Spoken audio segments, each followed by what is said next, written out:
An alternative school is an educational establishment with a curriculum and methods that are non-traditional. Such schools offer a wide range of philosophies and teaching methods. Some have strong political, scholarly, or philosophical orientations, while others are more ad hoc assemblies of teachers and students dissatisfied with some aspect of mainstream or traditional education. Some schools are based on pedagogical approaches differing from that of the mainstream pedagogy employed in a culture, while other schools are for gifted students, children with special needs, children who have fallen off the track educationally, children who wish to explore unstructured or less rigid system of learning, etc.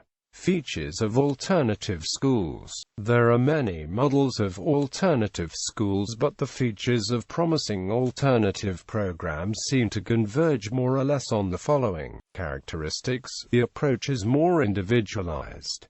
Integration of children of different socio-economic status and mixed abilities. Experiential learning which is applicable to life outside school. Integrated approach to various disciplines. Instructional staff is certified in their academic field and are creative. Low student-teacher ratios. Collective ownership of the institute as teachers, students, support staff, administrators, parents all are involved in decision-making. An array of evaluation methods which are non-traditional. United Kingdom. In the United Kingdom, alternative school refers to a school that provides a learner-centered informal education as an alternative to the regimen of traditional education in the United Kingdom. There's a long tradition of such schools in the United Kingdom, going back to Summerhill, whose founder, A.S. Neil, greatly influenced the spread of similar democratic-type schools such as the famous Dartington Hall School and Kilkenny School, both now closed. Currently there are two democratic primary schools, Park School and Small Acres, and two democratic secondary schools, Summerhill and Sands School. There are also a range of schools based on the ideas of Maria Montessori and Rudolf Steiner. United States. In the United States, there has been tremendous growth in the number of alternative schools in operation since the 1970s, when relatively few existed. Some alternative schools are for students of all academic levels and abilities who are better served by a non-traditional program. Others are specifically intended for students with special educational needs,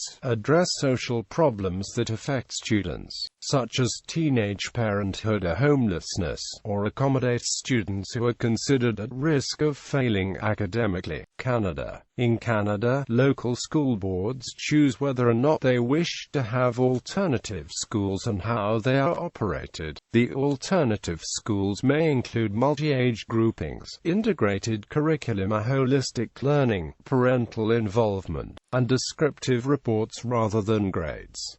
Some school systems provide alternative education streams within the state schools. In Canada, schools for children who are having difficulty in a traditional secondary school setting are known as alternate schools. Germany has over 200 Waldorf schools, including the first such school in the world, and a large number of Montessori schools. Each of these has its own national association, whereas most other alternative schools are organized in the National Association of Independent Alternative Schools. Funding for private schools in Germany differs from Bundesland to Bundesland. Full public funding is given to laboratory schools researching school concepts for public education. The Laborschule Bielefeld had a great influence on many alternative schools, including the renewal of the democratic school concept.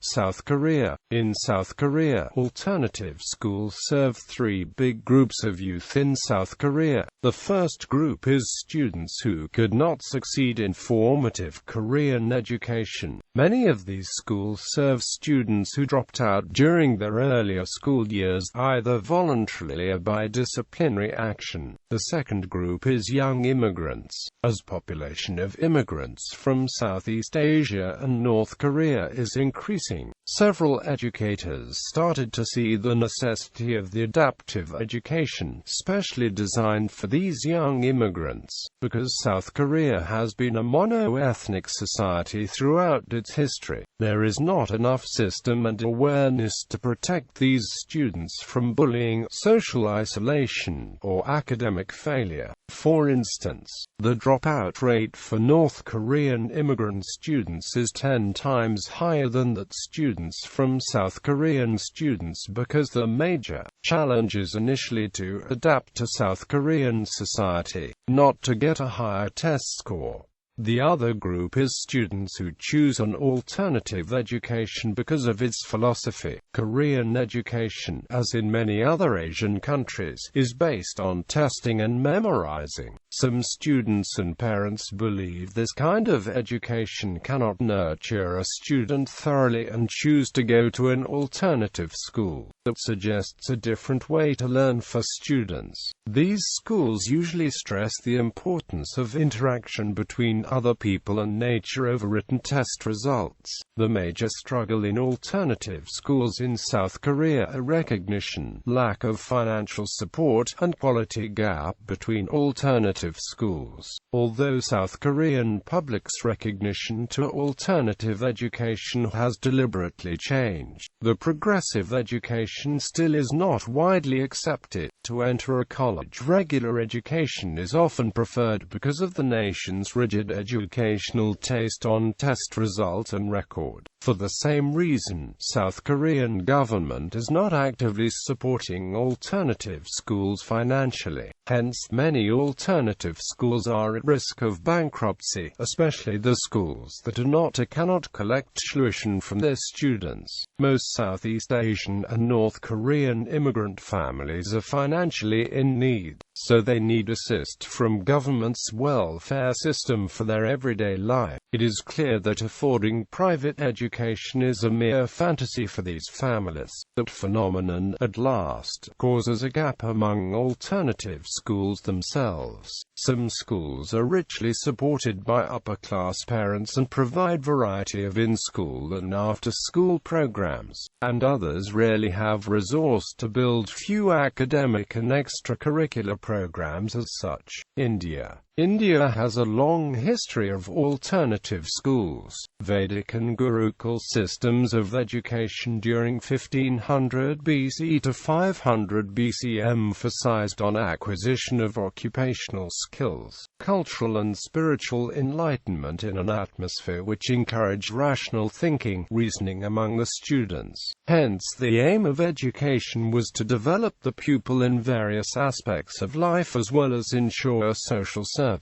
However, with the decline of the local economies and the advent of the colonial rulers, this system went into decline. Some notable reforms like English as the medium of instruction were introduced as recommended in Macaulay's Minute in the year 1835. The mainstream schools of today still follow the system developed in the colonial era. In the years since independence, government has focused on expansion of school network, designing of curriculum according to educational needs, local language as the medium of instruction, etc. By the end of 19th century, many social reformers began to explore alternatives to contemporary education system. Vivekananda, Dayanand Saraswati, Jyotiba Phule, Savitribai Phule, Syed Ahmed Khan were the pioneers who took up the cause of social regeneration, removal of social inequalities, promotion of girls' education through alternate schools.